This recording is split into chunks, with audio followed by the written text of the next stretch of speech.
Breaking news చూస్తున్నాం. తిరుమల కొండపై మళ్లీ అపచారం జరిగింది. శ్రీవారి ఆలయంపై మళ్లీ ఒక విమానం చక్కర కొట్టింది. ఉదయం 8 గంటల సమయంలో ఆలయం పైన ఈ విమానం ప్రయాణించడం చూశారు భక్తులు.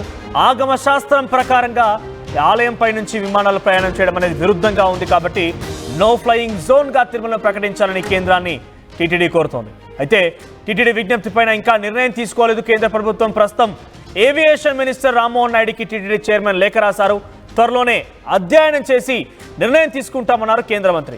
సో మనం చూస్తున్నాం ఆ దృశ్యాలకు సంబంధించి ఒకరు ఫోన్లో రికార్డ్ చేసిన దృశ్యాలు ఇవి. తిరుమల తిరుపతి దేవస్థానంలో ఆలయం పైనుంచి ఒక విమానం ప్రయాణించడం చూస్తున్నాము.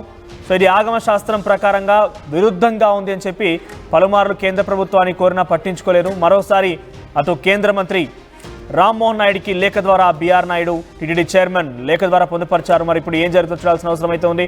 ఒకసారి దీనికి సంబంధించి అక్కడ భక్తులు ఏమనుకుంటున్నారు, ఆలయ పరిసర ప్రాంతం ఎటువంటి చర్చ కొనసాగుతుంది, మరిన్ని అప్డేట్ సురేష్ అందిస్తారు. సురేష్, ఏంటి మరోసారి అక్కడ విమానం ప్రయాణించడం అనేది ఆగమ శాస్త్రానికి విరుద్ధంగా జరిగిందని, అపచారం జరిగిందని భక్తులు బహుశా భావించే ఉంటారు. సో ఈ విషయంపై టీటీడీ చైర్మన్ ఎటువంటి నిర్ణయం తీసుకోబోతున్నారు, టీటీడీ సభ్యులు కానివ్వండి, ముఖ్యంగా భక్తులు ఎటువంటి ఆందోళన వ్యక్తమవుతోంది?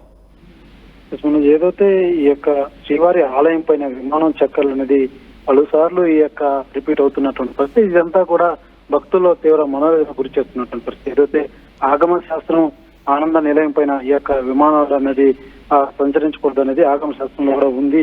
ఇది విరుద్ధం అంటూ కూడా ఆగమ శాస్త్రం పండితులు కావచ్చు, ఆగమ శాస్త్రం మండలి కూడా తెలియజేసినటువంటి పరిస్థితి. ఈ నేపథ్యంలోనే భక్తులు సైతం ఆవేదన వ్యక్తం చేస్తున్నట్టుగా మనం భావించాలి. ఎందుకంటే ఏదైతే స్వామివారి ఆలయం పైన ఇటువంటివి పలుమార్లు రిపీట్ అవుతూనే ఉంది. అయితే ఇప్పటికే అనేక సార్లు టీటీడీ బోర్డు కావచ్చు, టీటీడీ ఉన్నతాధికారులు కావచ్చు, ఏదైతే సంబంధించినటువంటి విమానాశ్రయకు సంబంధించినటువంటి మంత్రి రామ్మోహన్ నాయుడు కూడా గతంలో ఇంటిమేషన్ ఇచ్చినటువంటి పరిస్థితి. ఏదో రాతపూర్వకంగా కూడా ఈ యొక్క ఏదైతే హిందువుల మనోభావాలు కావచ్చు, ఇటు భక్తుల మనోభావాలు కావచ్చు, ఈ తిరుమల తిరుపతి దేవస్థానానికి ఉన్నటువంటి ప్రత్యేకత దృష్టిలో ఉంచుకొని ఏదైతే ఆగమ శాస్త్రాన్ని కూడా పరిశీలన తీసుకొని ఈ విమానాలు ఏదైతే సంచరిస్తున్నాయో వాటిని నో ఫ్లయింగ్ జోన్ గా ప్రకటించాలంటూ కూడా తెలియజేసినటువంటి పరిస్థితి. అయితే దీనికి సానుకూలంగా గతంలో విమాన శాఖ కూడా దీన్ని పరిశీలించి మేము నిర్ణయం తీసుకుంటామని కూడా తెలియజేయడం అయింది. అయితే ఇటీవల గడిచిన 3-4 నెలలుగా చూసుకున్నట్టయితే ఇక్కడ ఇదే తరహా 2-3 సార్లు కూడా ఇదే తరహా రిపీట్ అయినటువంటి పరిస్థితి. అయితే ఇవాళ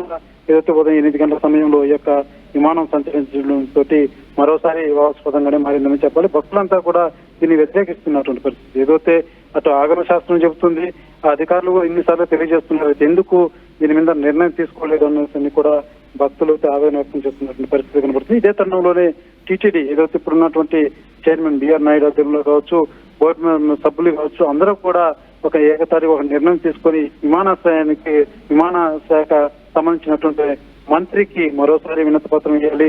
దీని మీద ఖచ్చితంగా ఒక నిర్ణయం తీసుకునేలాగైతే చర్యలు చేపట్టేలాగా టీటీడీ కూడా ముందుకు నడవాలనేది కూడా ఒక అభిప్రాయం తెలియజేసినటువంటి పరిస్థితి. ఈ నేపథ్యంలోనే ఏదైతే రామ్మోహన్ నాయుడికి వెళ్లి కలిసి కూడా ఈ యొక్క ఏదో తిరుమల క్షేత్రంలో ఆనంద నిలయం మీద ఇటువంటి విమాన సంచారం చేయకుండా చర్యలు తీసుకోవాలని కూడా కోరడం జరిగింది. దీని మీద త్వరలోనే ఒక నిర్ణయానికి వచ్చి మేము తెలియజేస్తామంటూ కూడా విమాన శాఖ మంత్రి తెలియజేసినటువంటి పరిస్థితి మనం.